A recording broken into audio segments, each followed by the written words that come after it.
Are you willing? And that can be traced all the way down to in every aspect of your life. Are you willing to be released from all beliefs that there are winners and there are losers, the teaching that the world implies? Because God's justice, justice with a capital J, means no one can lose.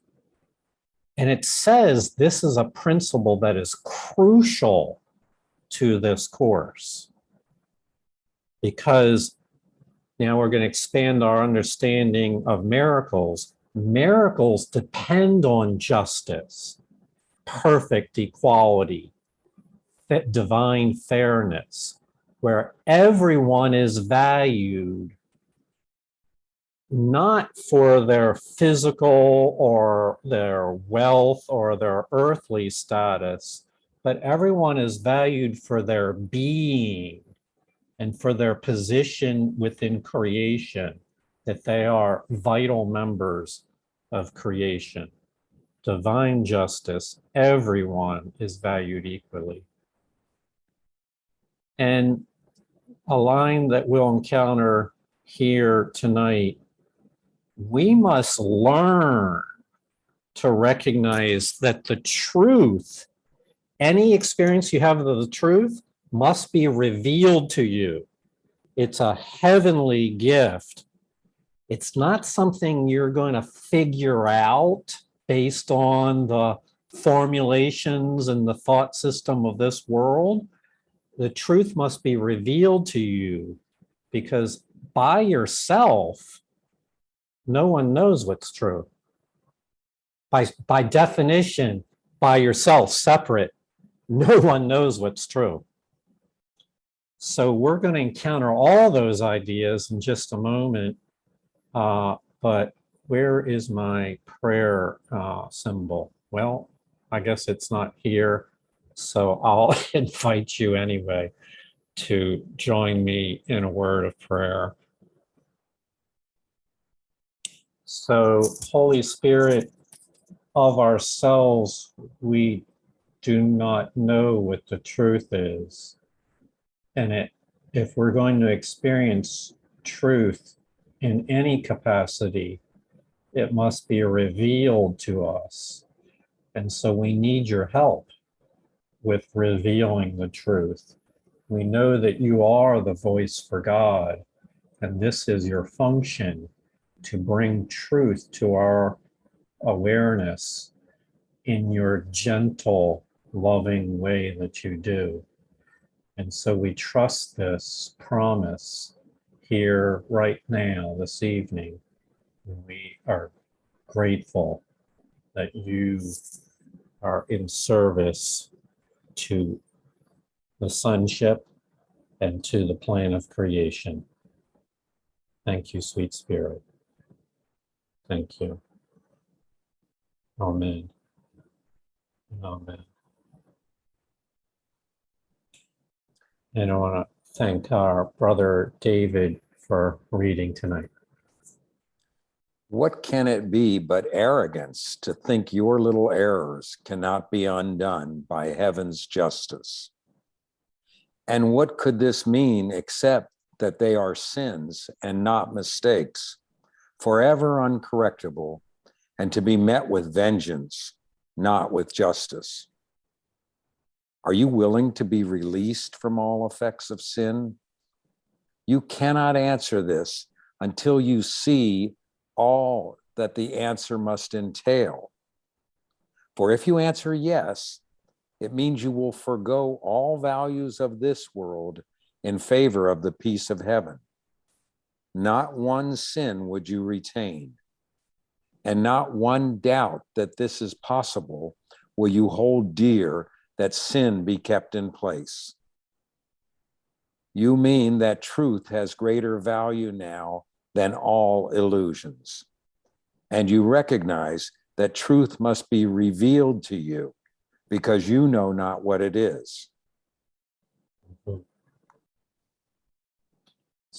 So it begins referencing the ego's point of view, the arrogant point of view that is focused on mistakes that are uncorrectable, met with vengeance and not with justice. And the question is, assuming that each of us have walked through that path, are we willing to be released from those effects? Are we partially willing? Are we entirely willing to be released from the effects of the teaching system of this world, which is a form of arrogance? It's the assertion, arrogance is the assertion that I know what's true and real and that I'm superior understanding. And so that's the ego's position. In order to be released, if your answer would be yes, it would mean that you would forego all the values of this world in favor of the peace of heaven. So if you want to trigger your ego, consider that idea. Forego all the values of this time-space experience in return for this more non-tangible peace of heaven. The ego probably will have something to say about that, and it won't like it. And so the line here that really struck me deeply is this final line. To recognize that truth must be revealed to you. Otherwise, I, you, us, we do not know what truth is. And just one more comment. It's in the footnotes here. The ego's fundamental position is one of arrogance, that what it says is true. It's kind of in the idea of seeing is believing. What I can see with my eyes must be true. It's an assertion, arrogant assertion that that is the basis of truth. Whereas forgiveness, in its humility, recognizes that the world is but a shadowy reality, not full of anything that is changeless and immutable, and that the truth lies deep within. It's not something you see with your eyeballs, it's something that you experience within yourself. And forgiveness makes this shift possible of letting go the arrogant assertion that you already understand the truth, and so that you might make room for the larger self to reveal the truth to you. Well, that's our opening paragraph. Phyllis, you had a comment. You're muted though. Thank you. I don't know if it's a comment or question. It's trying to put this all together. So this is our vengeance, correct? How we respond in vengeance. Is that, it's speaking to us? Yeah, yes. So from an ego point of view, yes. All the thoughts from the ego's thought system are vengeful. They want to get even and then do even better. So if the opposite happens, somebody is seeking revenge on us, or is, I guess, I don't know if vindictiveness and vengeance are the same. Do we, is the response going to be the same from God? Oh, no, that's the whole point of it, is that the miracle worker in their right mind sees emotions of vengeance and revenge as stemming from the ego mindset, and knows that that's not really even the other person there. Those are just what we would call delusional thoughts, a form of insanity, And that's not real. not real. We put that in, matter of fact, Julie C. and I had a conversation. We put that into the category of mistakes or errors. More correctly, Julie Staley, you would appreciate this. It's a miscreation. It's using the power of the mind, but not aligned with truth. It's using the power of the mind aligned with illusions and revenge and attack thoughts and judgment. So it's a miscreation, an inappropriate use of the creative powers of mind. And we all do this. All human beings have done this. What we're doing is helping to make you conscious that we're doing this. Conscious that you thought you knew the truth by yourself and of yourself. And now we're shedding light onto that it's not true. Kathy? And I just wanted to add, since all attack is self-attack, if we feel that they're attacking us, but really they're attacking themselves, in truth. Indeed. There's that transpersonal, thank you, Kathy, the transpersonal dimension. Is it really another person you're upset with? Or is it really thoughts within your own mind that you are in conflict with your higher thought system? Yes, it's really about what you allow into your own mind. Okay, so we're off to a good start, David.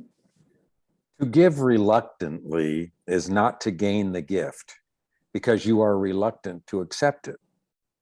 It is saved for you until reluctance to receive it disappears and you are willing it be given you. God's justice warrants gratitude, not fear. Nothing you give is lost to you or anyone, but cherished and preserved in heaven, where all of the treasures given to God's Son are kept for him and offered anyone who but holds out his hand in willingness they be received. Nor is the treasure less as it is given out. Each gift but adds to the supply, for God is fair. He does not fight against his Son's reluctance to perceive salvation as a gift from him. Yet would his justice not be satisfied until it is received by everyone? So I am feeling to ask you this question, and it's a trick question. What is the gift? When it refers to gifts, which it refers to often, let's see, I'm going to be careful how I say it. Describe the gift. By the way, this is a trick question. No, so by saying that, nobody wants to share. I think I just polluted the question by saying it's a trick question. I shouldn't have done. So, David, did you want to comment? Well, I think it's salvation, Okay, salvation. forgiveness, love, light, Yes, one mind, yes. All The true. the truth. True. And so you're on to it, David. Where does that list stop?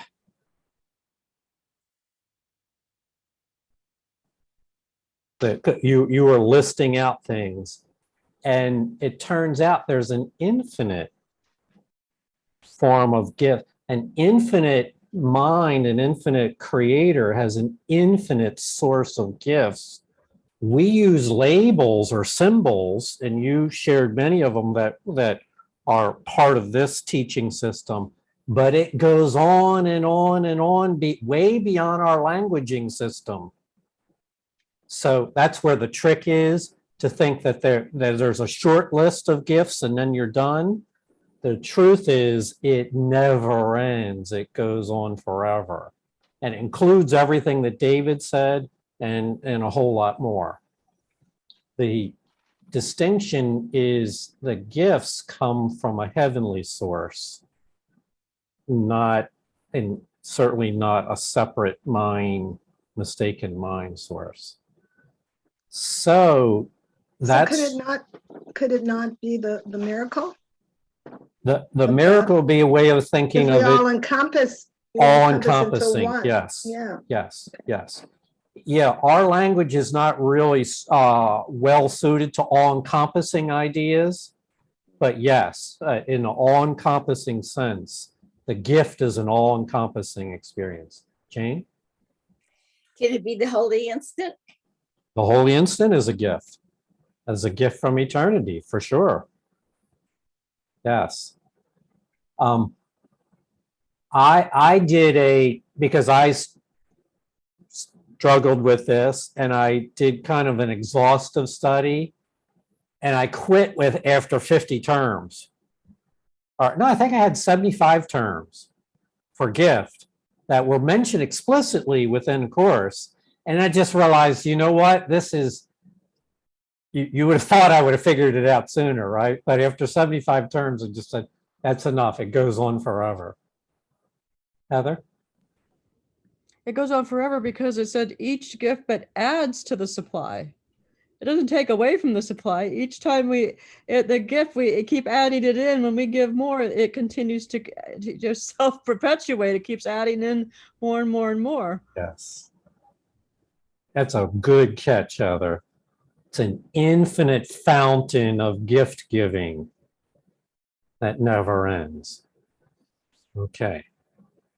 So there should be no, and the ego is reluctant to give the gift because it feels afraid of loss. But we know now that in the giving, we add to the supply. There should be no reluctance. And that this is the idea of justice. You can give gifts for the remainder of eternity and be more abundant than ever.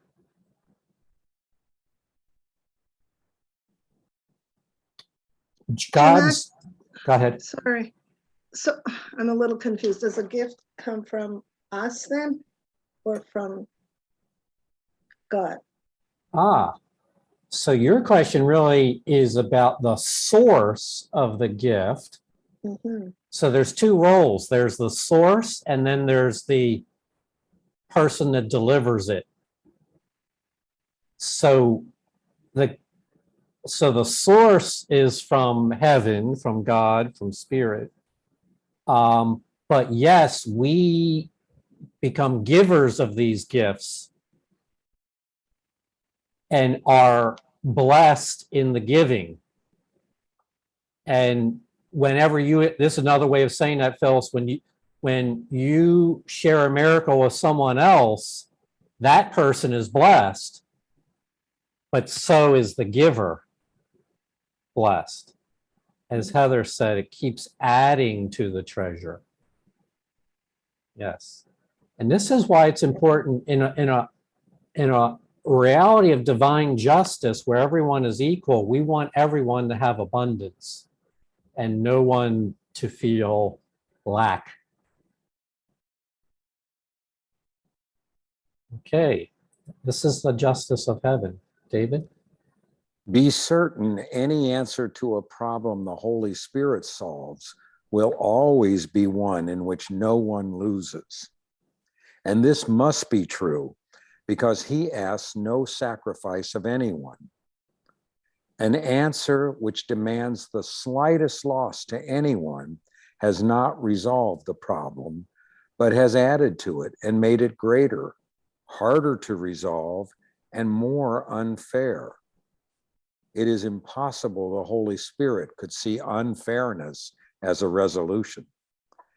To him, what is unfair must be corrected because it is unfair. And every error is a perception in which one, at least, is seen unfairly. Thus is justice not accorded to the Son of God. When anyone is seen as losing, he has been condemned, and punishment becomes his due instead of justice. Strong thread of the ego there at the end. When anyone is seen as losing, when anyone is diminished, if I, in my perception, diminish anyone, even privately to myself, diminish them and view them as less than, they are seen as losing, as being condemned, and then being condemned, punishment, this is the ego's mentality, punishment becomes their due instead of justice.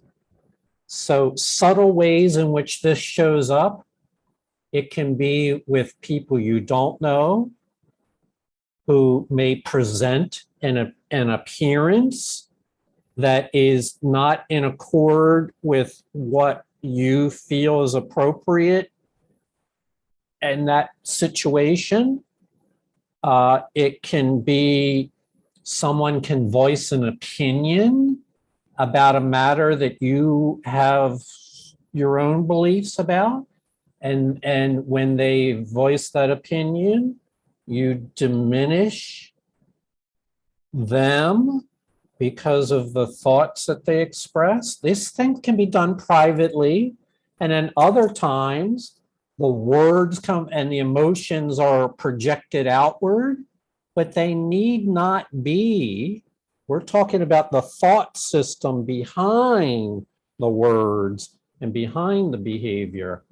So this runs very deep, and the Holy Spirit is our therapist and our healer in these matters. She has the ability to function at the level of your deep mind and bring neuroplasticity, change of mind at those levels. For to the Holy Spirit, what is unfair must be corrected because it's unfair. Our role is to be a little willing to surrender those ideas. Let me elaborate.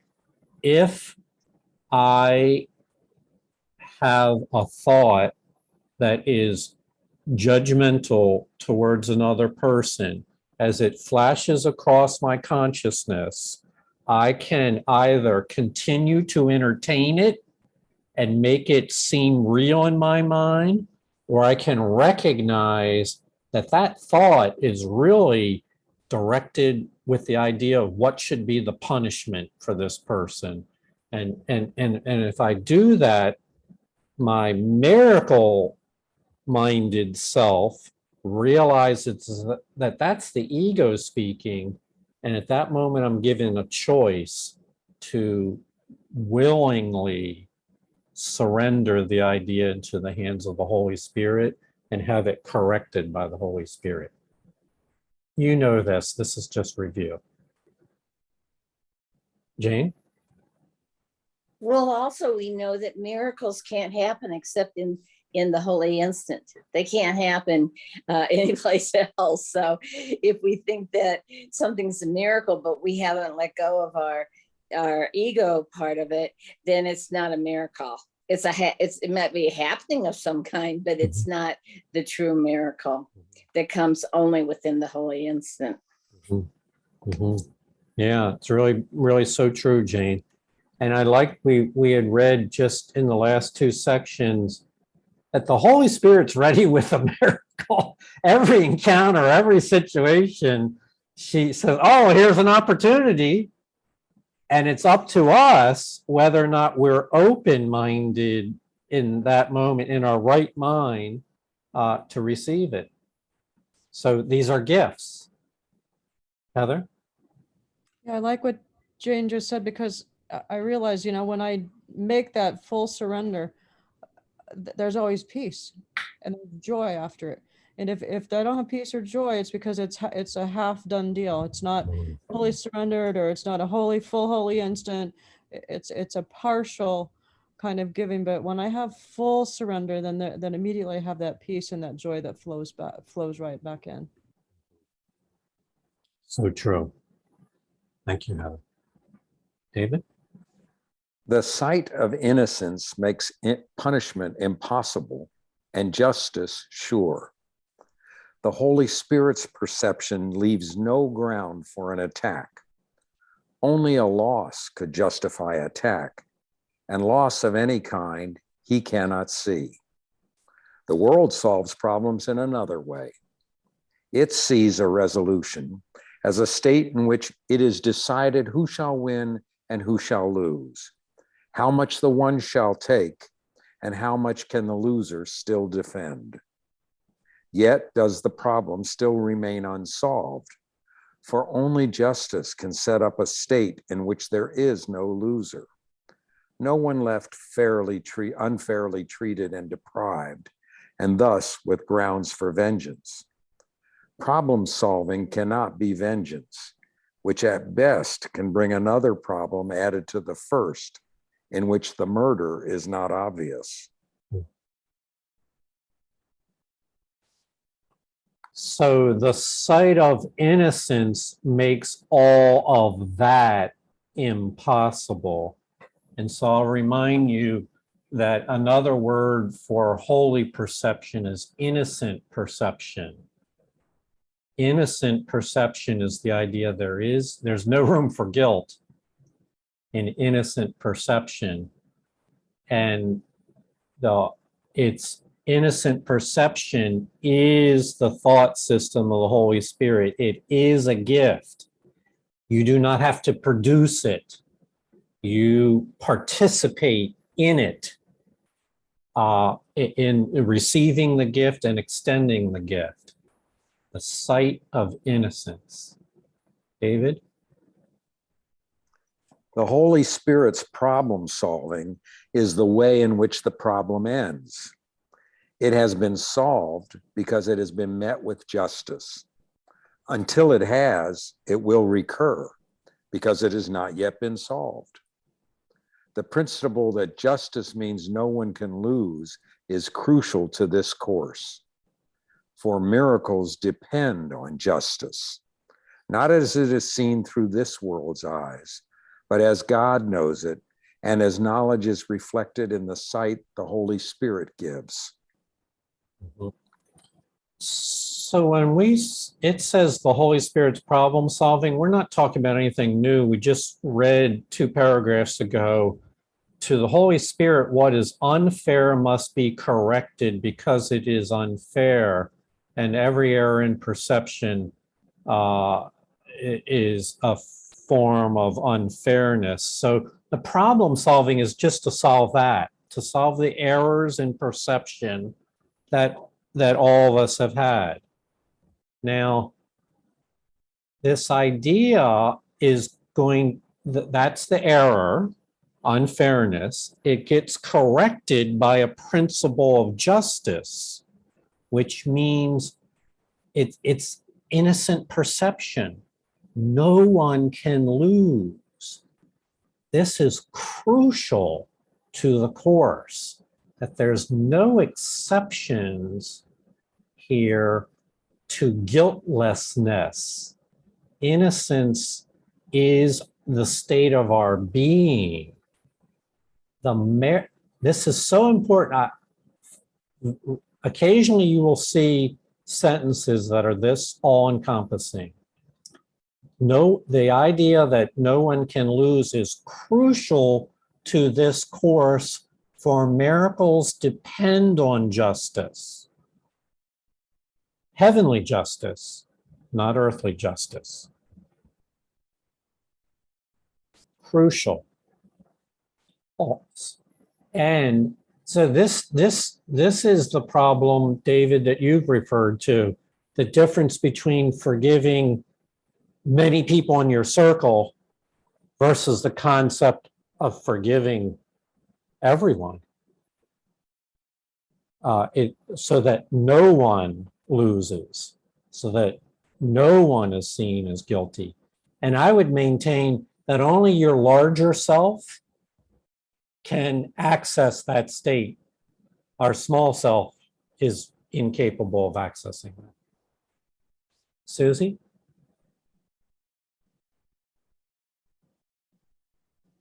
You're muted. You're muted.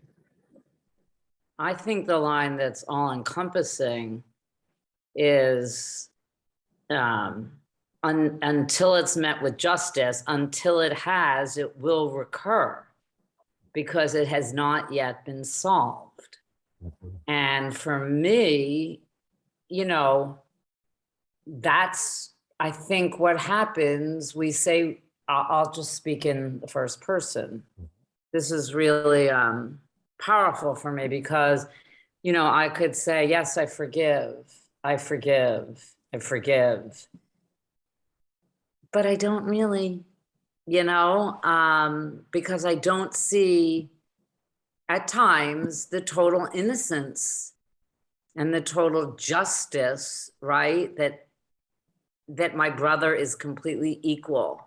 And I don't see his real innocence as the Holy Spirit wants me to see it.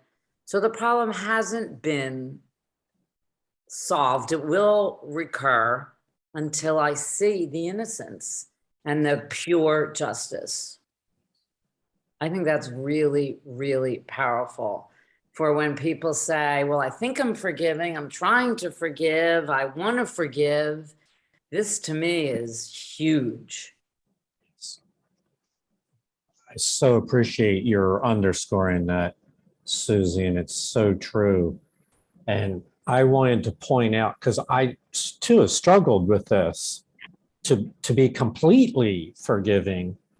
And part of it is, what was I trying to forgive? So this is where level confusion, we're going to do a little sidebar in the level confusion here. Am I forgiving the actions of their body, their behavior, or the words that they said, or the feelings that they expressed? Where is the innocence there? Because they did those things, like say somebody did something behaviorally or verbally that happened. Where I'm at with it now, Susie, is it comes down to recognizing what we are. We are spiritual beings having a spiritual experience in human form. And a spiritual being does not need to be forgiven of anything because their beingness is perfect, is unconditionally, eternally good. And at that level, innocence is inherent in that level. And so for all those years, I was trying not to be upset with something they said or did, trying to forgive what they said or did. And now I realize that my focal point was on those things that constantly change. When if you really want to get heavenly forgiveness, heavenly innocence, recognize and acknowledge the things that are immutable, that will never change.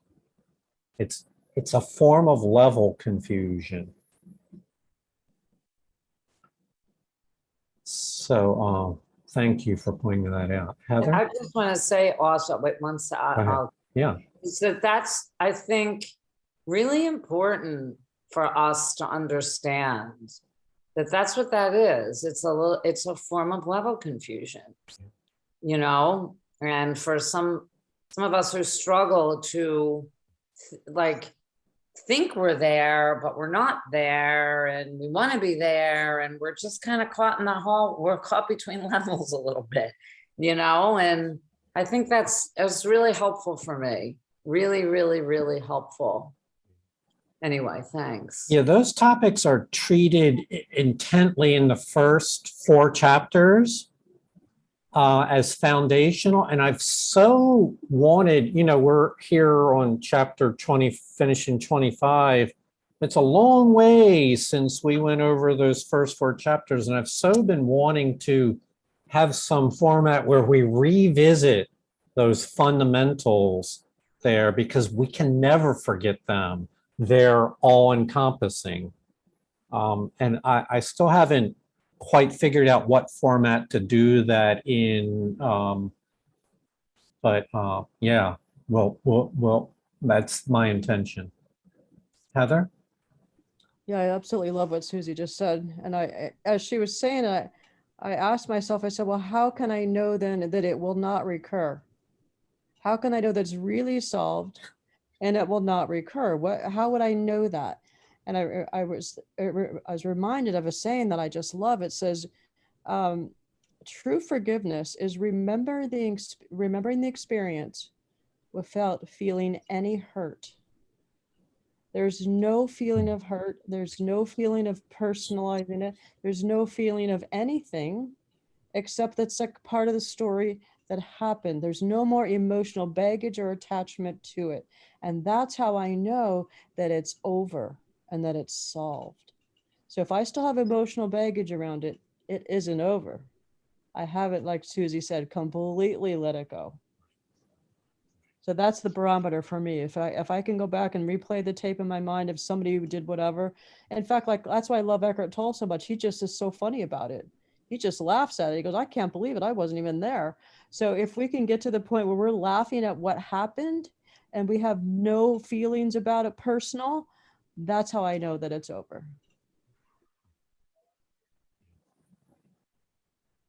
All right, we'll take one more comment and we're going to need to move on. Phyllis? So what about there's no more past, it's over? Is that a form of letting go? There's no past, we're only in the present. Mm-hmm. But the discussion that I've been hearing is that we are going over the past and dealing with it, trying to deal with it. So the theory is, you're right, the past is over, it's gone. We can only be alive in the present, which is a part of something much larger. But the practice, the art of applying the course is more than just saying those words. And there's a deep, can I call it, I'm going to make up a word, psychic surgery that the Holy Spirit has to, psychic therapy would be a better word, that we need to invite the Holy Spirit into these deeper, darker, subtle planes where all that baggage is stored. And so for everyone, when it talks about those things that are hidden, the ego will hide these feelings and thoughts and beliefs in the subconscious mind. This is what we're talking about. On the surface, I want to forgive someone, but in my emotional being, I'm still carrying, as Heather said, I'm still carrying upset there. And you and I cannot do that therapy. We cannot self-analyze and self-therapize ourselves. That is the Holy Spirit's function. I'm glad, because I was thinking, I'm not in the past anymore. I'm in the present. So forget about everything. And I'm saying to myself, but I'm not really dealing with it. So now you made it clear how it can be dealt with, to let it go. Right. Thank you. So you're welcome. So this is, I want to try to tie all that we said back together here. This really is where the arrogance of the ego kicks in, because the ego wants to declare what's true for you and what's meaningful. And what it wants to declare as meaningful is all those things that upset you from the past. It wants to assert that that is its own reality and that you should pay attention to it and believe it true.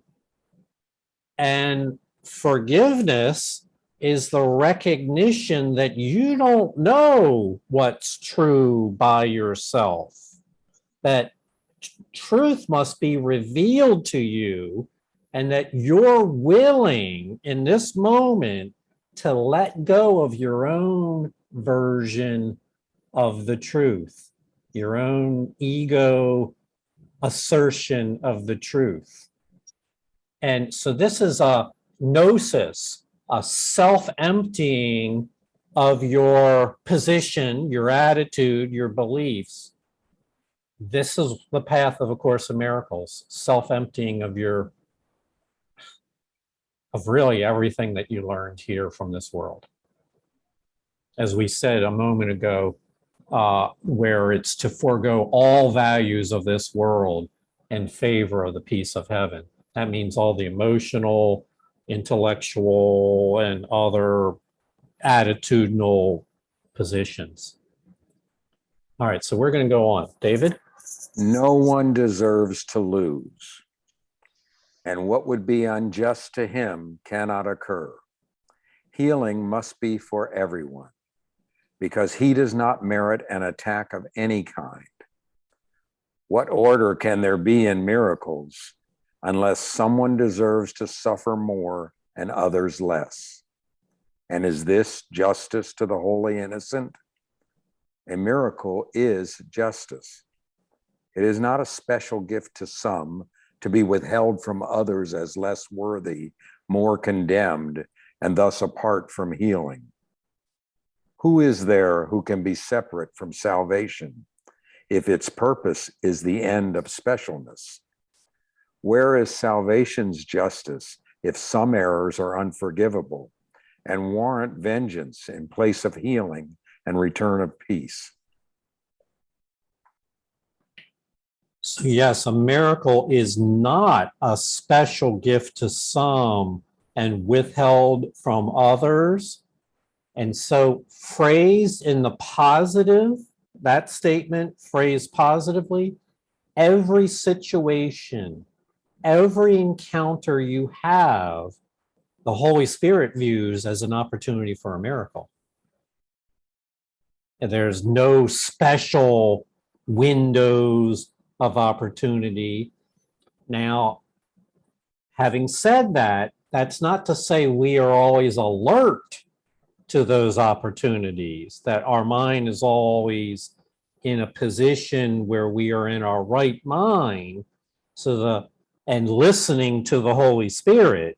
So that's where the art of mastery of the Course comes in, where you are in your right mind and listening for the guidance of the Holy Spirit to say, in this moment, this is what you should, where, as David said, where should I go? What should I do? What should I say, and to whom? Be alert to the guidance of the Holy Spirit to those things.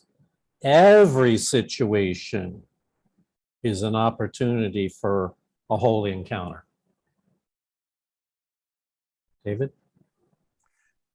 Salvation cannot seek to help God's Son be more unfair than he has sought to be.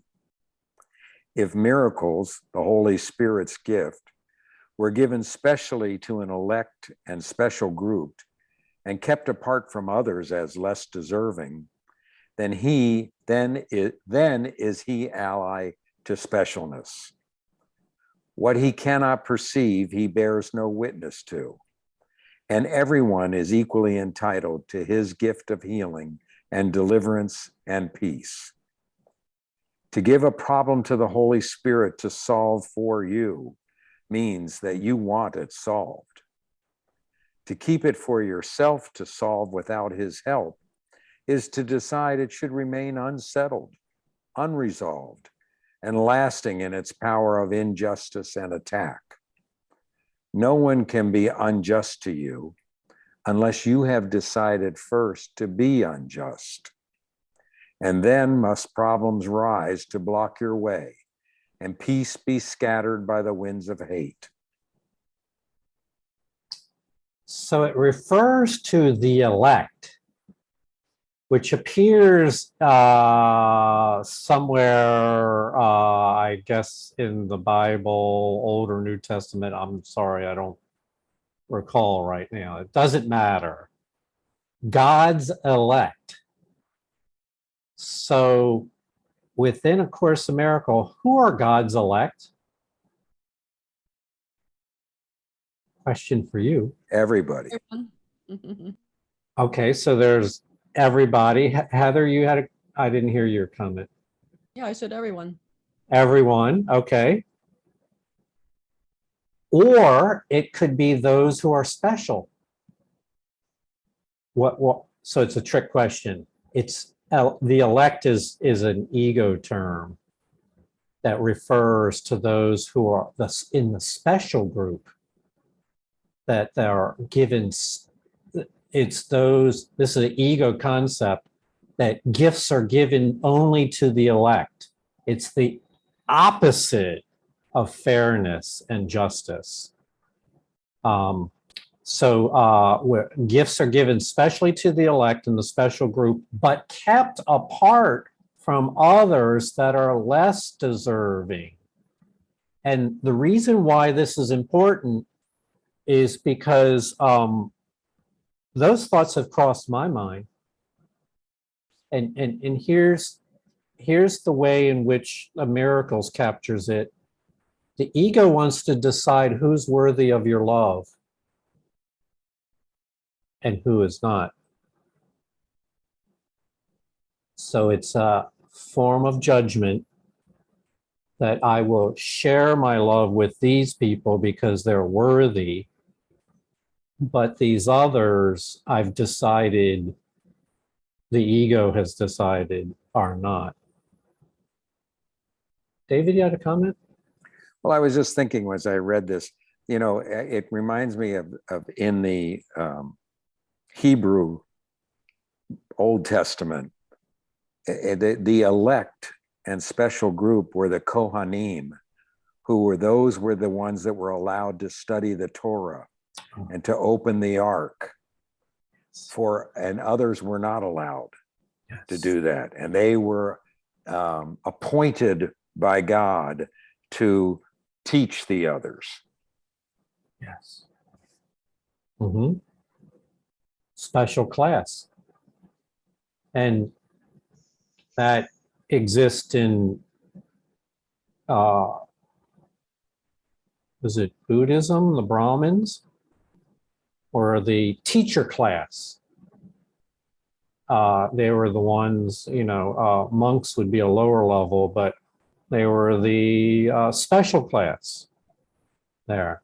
So this course, heavenly justice, the justice of heaven, undoes that concept, corrects that error, at least in theory, and then it's up to you and I to put into practice that, and to recognize when thoughts cross your mind of inequality. The one that crosses my mind is, well, I love this person, but that person I don't have time for, or something of that nature. To recognize what is the source of that kind of thinking.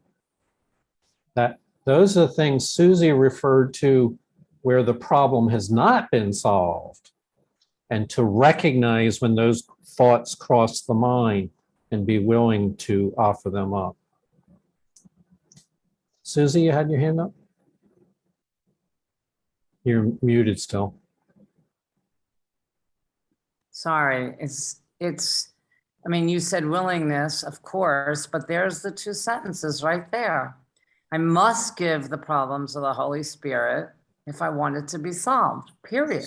Yes. And if I keep it on my own and try to solve it myself, I will not find any justice, any peace. I'll just find injustice and attack and blah, blah, blah, and follow the laws of the ego, period. So it's really my willingness to give the problem to the Holy Spirit, because of myself, I will make a mess. Thank you for that, Susie. I'm feeling to share this slide that I'm going to jump ahead and come back. So this was from the section that we read, the previous section. It talks about your larger self, which exists on your inner plane with the Holy Spirit. I've referred to it as your super self or your supreme self, in contrast to the self that people see in the body, your physical self, and maybe your intellectual self.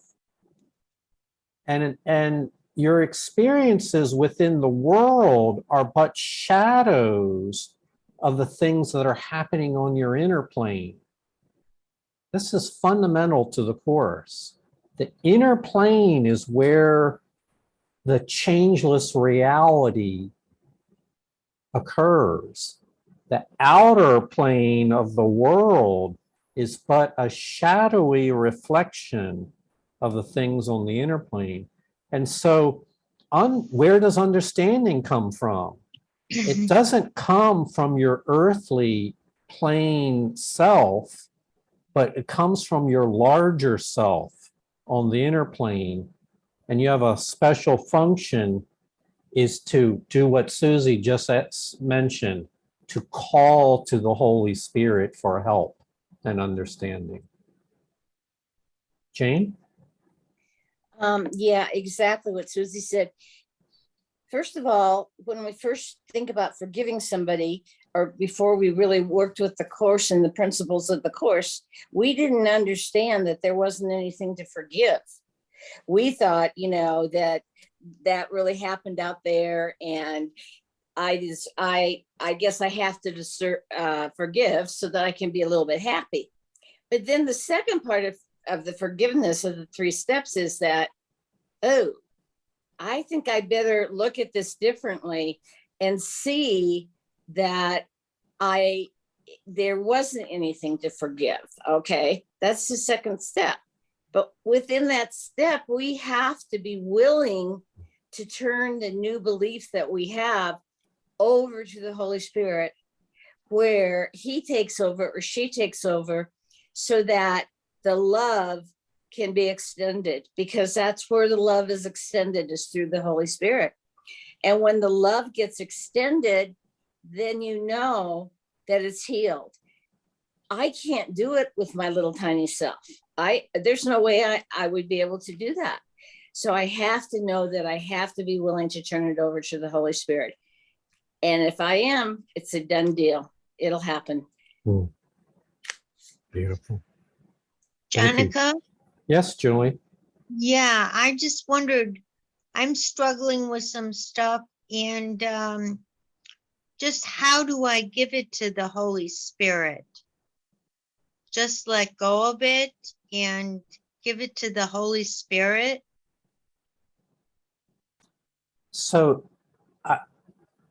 it does require that we have a certain humility, where we acknowledge that we cannot do this by ourselves, that we need to join with something greater than ourselves, in this case, the Holy Spirit. And so it's a self-emptying process, Julie, where we acknowledge in full humility that we need help, and that the Holy Spirit is a source of that help, and that we're willing to disown our past views and emotions and beliefs. We're willing, perhaps just a little willing, to disown those beliefs and have the Holy Spirit exchange them for her gifts.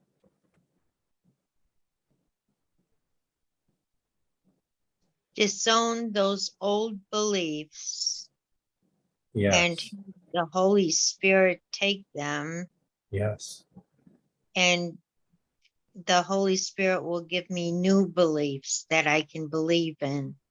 yes.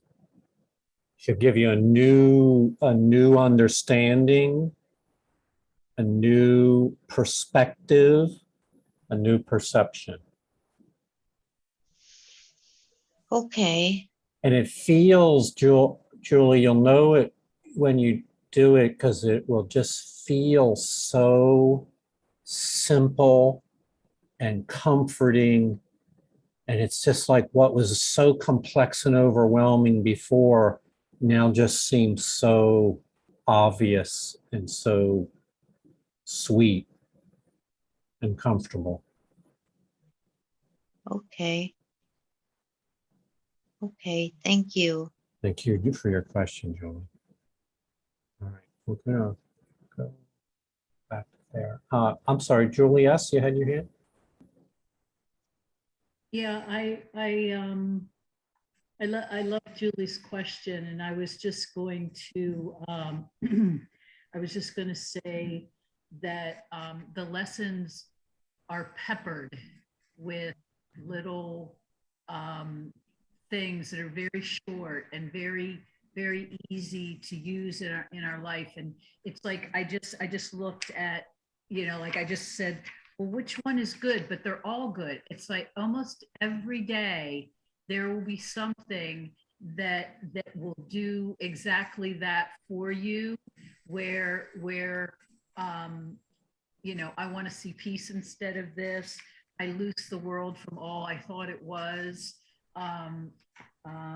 Light and joy and peace abide in me. Every day there's in the lessons, there's a way, and then that becomes how I turn it over to the Holy Spirit. It's just, the little saying for the day is generally exactly what I need to hear. And that might be a good suggestion for Julie, that every single day there'll be a way in those lessons to carry one with you, and just use that one just for that day. Oh, okay. Okay, just use that one for that day instead of just going all over the book. Yeah. Okay. Nice. Susie? Thanks for the help, Jonica. Julie, I loved your question too, and I wanted to just offer this. I think I talked about this Saturday, that the course in the introduction talks about that, basically all of what we're going through is a block to the awareness of love, right?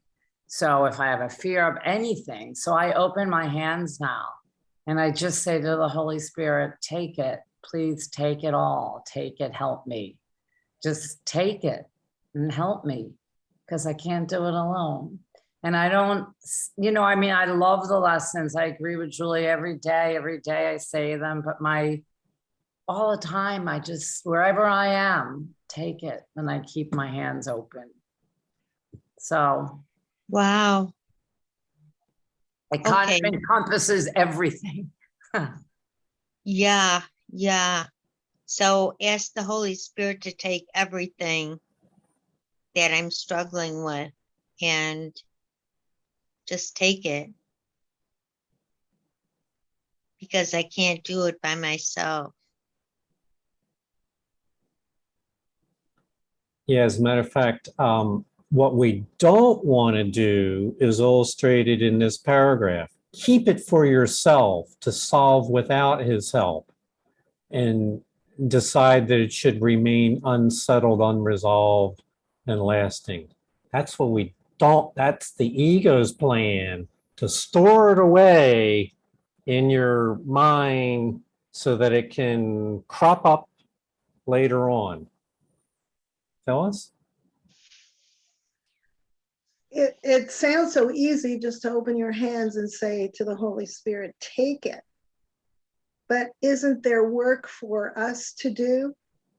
For example, forgiveness, and all the things that David had mentioned earlier. Don't we have to do that kind of work before the Holy Spirit will really take it and help us? Ah, good. I like your question. So I'm going to put this to the panel. So what Phyllis said, I'm going to paraphrase and you help me, Phyllis, if I didn't get it right. When we're asking for forgiveness, aren't there other things that we have to do in order to receive that?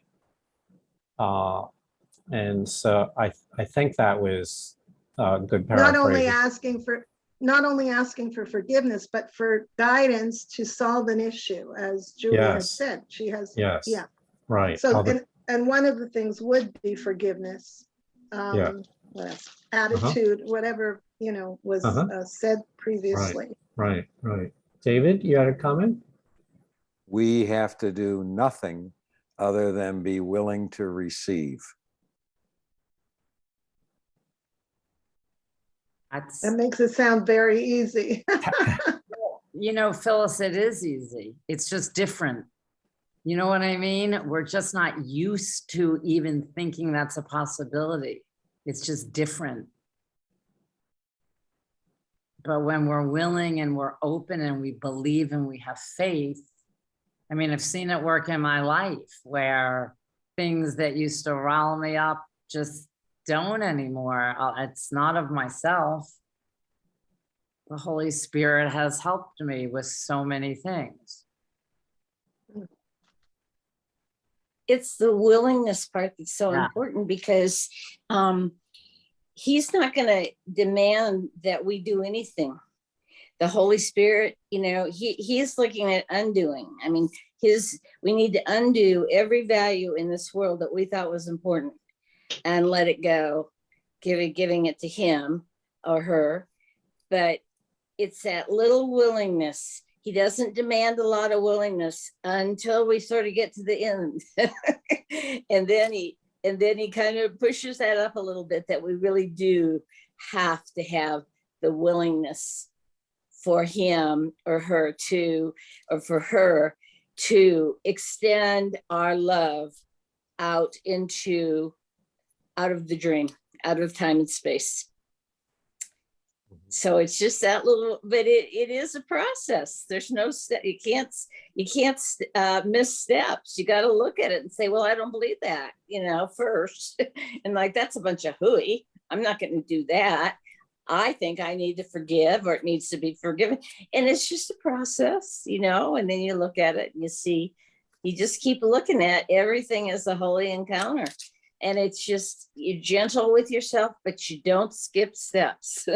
Because if you skip steps, you go backwards. So there are steps. So in other Yes. words, we can't just say, help me, take away my fear. No. We have to follow Right. some steps. Okay. I'm You have getting to it. follow the steps. So that it's you not do. just help me. No, because you have to believe first, or have the willingness to believe that you believed in that fear. Holy Spirit doesn't believe in fear, knows nothing about fear. Right. So you're willing to say, okay, I believe in that, but I'm willing to unbelief. I'm choosing to let you help me unbelieve it. And that's a really good thing that you said, because that's what Helen said to him. Take my fear away, just take it away. And he said, no, you put it there. You have to make that decision. I think then we'll all be in the kingdom if we just,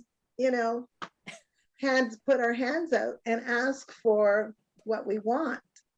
It'll just happen. But I'm glad to hear there are steps. Okay.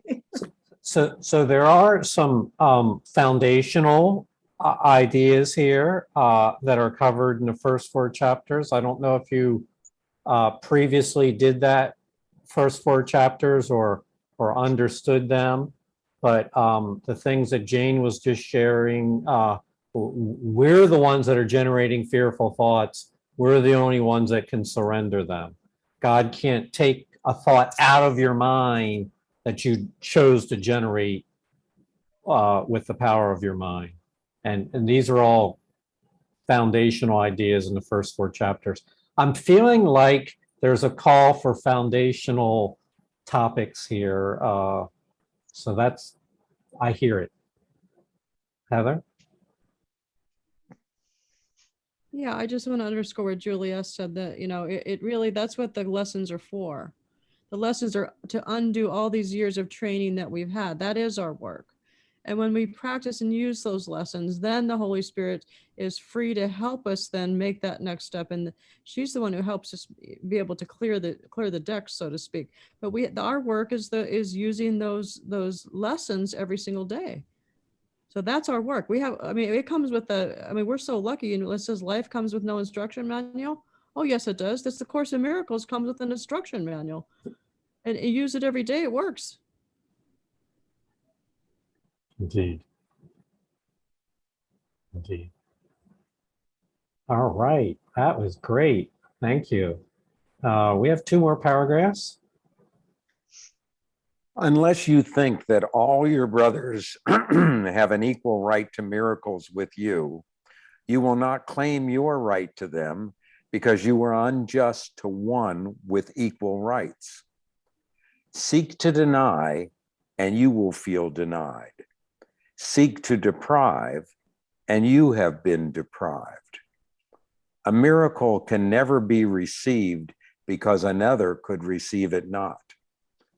Only forgiveness offers miracles, and pardon must be just to everyone. The little problems that you keep and hide become your secret sins because you did not choose to let them be removed for you. And so they gather dust and grow until they cover everything that you perceive and leave you fair to no one. Not one right do you believe you have.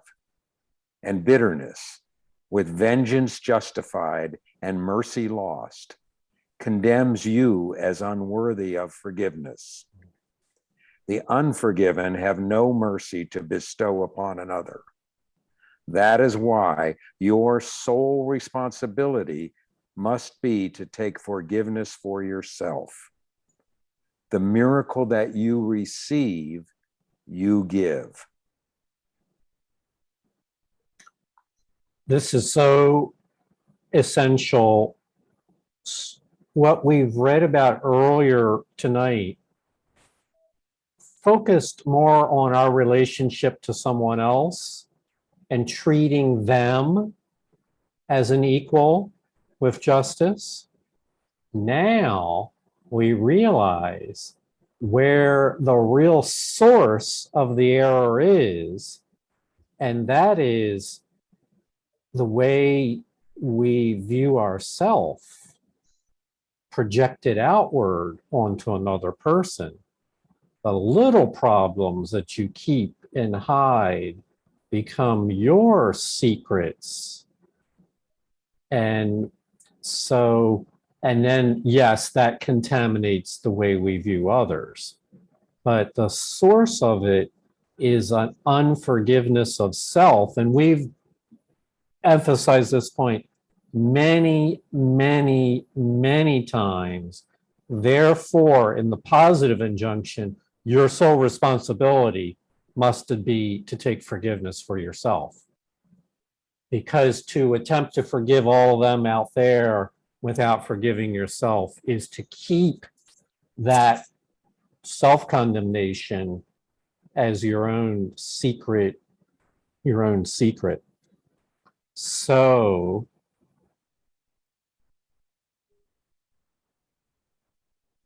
there you have it.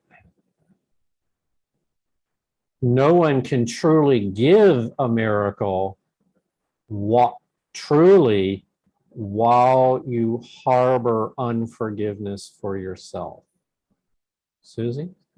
I just wanted to say when Phyllis said, do we just open our hands? Of course, we just don't open our hands. I mean, we can if we're at a certain point in the course, but one of these things that I wanted to point out, something that we need to do is the little problems that you keep and hide become your secret sins. So I cannot hide.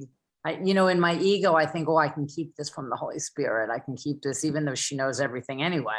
But I have to be willing to say, this is a little problem and it's a secret sin of, whatever. Like, these are things that I must do. You know how it says, I guess it's in 12-step programs. I don't know where else it's in. It's, God will do for me what I can't do for myself, but God only helps those who help themselves. Those couple of lines. I do have a part in being willing to accept all of this and to be willing to accept the Holy Spirit's help. That's my part, to be willing, and to do like all the lessons say. Like who just said it? Heather, it's a curriculum. Doesn't it say that in the beginning? And only the time we take is voluntary.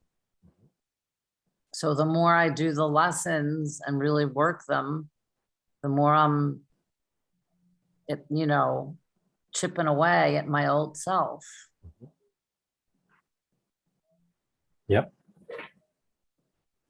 So what we're really talking about is how to gain release from the situation of the ego, from its effects.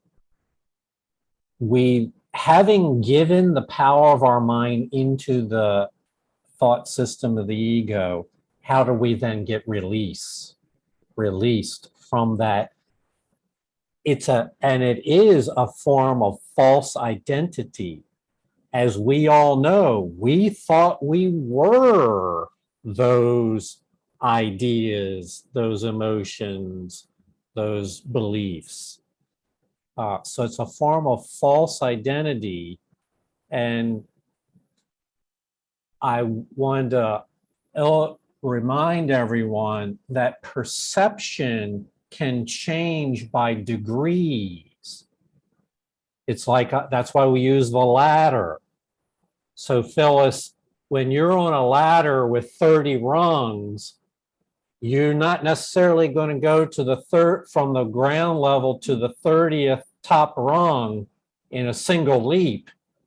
But if you've gone up 3 rungs, you're definitely making progress along the way. There are, as Jane said, there are steps along the way, and they're progressive, and you will be taught by the Holy Spirit exactly what you need to know when you're ready for it. And so total release, to mean completely released from the illusions of unforgiveness, is to get to the top of the ladder and get off the ladder. You're not truly free while you're still on a ladder. You're in transition while you're on a ladder. So each of us, our special function is to do what we can do today with the people that we encounter today, to be willing to do whatever is asked or whatever we're guided to today. Let tomorrow's lessons will continue to increase, but we have to be willing to give Holy Spirit the room today. And did I think I'm on the right page here. Yes, you are. Yeah, all right, thank you. Go ahead, David. The miracle that you receive, you give. Each one becomes an illustration of the law on which salvation rests, that justice must be done to all if anyone is to be healed. No one can lose, and everyone must benefit. Each miracle is an example of what justice can accomplish when it is offered to everyone alike. It is received and given equally. It is awareness that giving and receiving are the same. Because it does not make the same unlike, it sees no differences where none exists. And thus it is the same for everyone, because it sees no differences in them. Its offering is universal, and it teaches but one message. What is God's belongs to everyone and is his due.